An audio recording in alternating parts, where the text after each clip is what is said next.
যদি আপনি আল্লাহকে দেখতে পারতেন তাহলে ফেরাউনও আল্লাহকে সিজদা করত। যদি আপনি ফেরেশতাকে দেখতে পারতেন কেউ পাপ করতো না।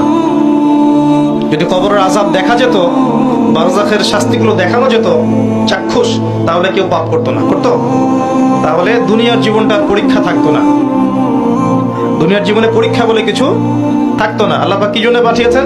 লিনাবলুয়াকুম আইয়ুকুম আহসানু আমালা। আল্লাহ পাক দেখতে চান এই 50, 60, 70, 80, 100 বছরের জীবন দিয়ে যে তোমাদের মধ্যে আমলে কে শ্রেষ্ঠ, এটা আল্লাহ পাক দেখতে চান। আর এটা পরীক্ষা থাকতো না যদি গায়েবের বিষয়গুলো আমরা দেখতে পারতাম। যদি আপনি আল্লাহকে দেখতে পারতেন তাহলে ফেরাউনও আল্লাহকে সিজদা করত। যদি আপনি ফেরেশতাকে দেখতে পারতেন কেউ পাপ করতো না।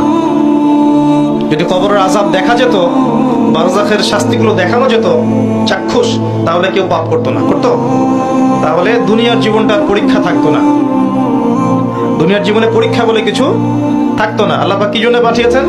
লিনাবলুয়াকুম আইয়ুকুম আহসানু আমালা। আল্লাহ পাক দেখতে চান এই 50, 60, 70, 80, 100 বছরের জীবন দিয়ে যে তোমাদের মধ্যে আমলে কে শ্রেষ্ঠ, এটা আল্লাহ পাক দেখতে চান। আর এটা পরীক্ষা থাকতো না যদি গায়েবের বিষয়গুলো আমরা দেখতে পারতাম।